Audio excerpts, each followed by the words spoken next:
Ya, pemirsa kembali bersama Pak kami, Pak Supriyadi, silakan langsung dijawab saja. Ya, saya Mbak Cenuk ini saya hafal namanya. Namanya Cenuk Widyastrina Sayakti di Sydney. Baik. Ini kami cek kemarin. Ini beasiswanya fine, nggak ada telat-telat, nggak ada. Kan saya taunya dari Kompas itu ya, artikel Uni CN. Ini Mbak Cenuk ini, saya pikir. Gitu. Lalu juga beliau pernah minta amenities fees. Ya, tadi Pak Cenuk mengatakan bahwa komunikasi suka tidak direspon dari pihak Dikti. Itu bagaimana, Pak? Ya, memang kita punya keterbatasan di dalam resources untuk jawabi gitu. Karena kalau memang itu kelemahan kami, makanya kami membentuk. Berarti itu kendala bertahun ya mengenai SDM itu, Pak? Iya, SDM. Sehingga makanya sama Mas kan disarankan kalau bisa ini ada unit sendiri. Nggak bisa dititipkan lagi di dalam struktur yang amat kecil gitu. Ya kalau LPDP itu kan 50 orang stafnya, kami hanya 5 orang. Apa sudah direncanakan untuk Sudah, Pak Menteri sudah sejak awal tahun sudah mencanangkan untuk membentuk unit layanan beasiswa terpadu di kementerian. Dan tapi saya berpikir sebaiknya unit itu bukan unit satker seperti sekarang. Kalau satker seperti sekarang nanti bikin kontrak, bikin SPP, bikin SPM, lama panjang. Baik, kalau saya tanyakan kira-kira yang kata Cenuk masih ada ratusan orang yang belum terima, itu kira-kira bakal cair kapan nih, Pak? Jangan khawatir. Kapan tuh, Pak? Minggu sore seluruh dokumen asal progress reportnya nyampe, selesai. Minggu sore selesai dokumennya, cairnya? Senin, bukan cair. Diajukan Senin. Kami ajukan ke Kementerian Keuangan untuk mendapatkan persetujuan. Oke, langsung cairnya? Kalau tidak ada data yang miss gitu, itu dalam 2 hari lah.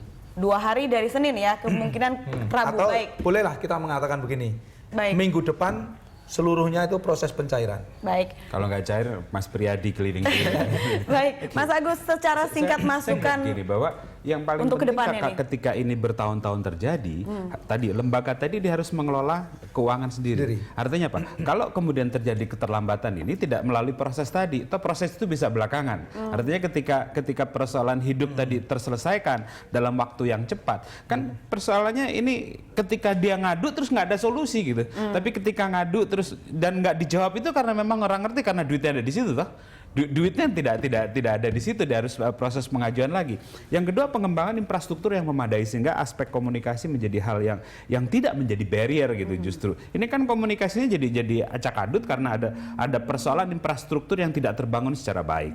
Lalu yang berikutnya harus ada internalisasi pemahaman pada proses pengalihan informasi, pada pengembangan program dan sebagainya sehingga ada ruang yang sebangun yang pemahamannya bisa dikoreksi bareng-bareng. Artinya Dikti bukan sebagai lembaga pemberi juga harus melibatkan mereka yang terlibat dalam sebuah proses yang kemudian bisa selesainya asik gitu. Amin.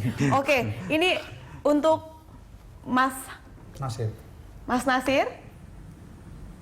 Oke, kemudian Mas Hamid yang berada di Jepang. Mas Hamid? Ya, tadi sudah diberikan beberapa solusi dan jawaban dari pihak Dikti dan juga pengamat pendidikan. Terakhir, mewakili teman-teman seluruh penerima beasiswa, apa yang mau disampaikan untuk pihak Dikti?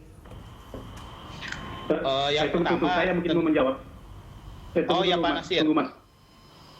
Ya, saya mungkin mau menjawab begini. Saya menyampaikan begini sebagai ada banyak persoalan. Jadi mungkin kepada Pak Prof. Supriyadi dan Pak Agus Sutyono, saya sampaikan bahwa sebenarnya ada banyak persoalan.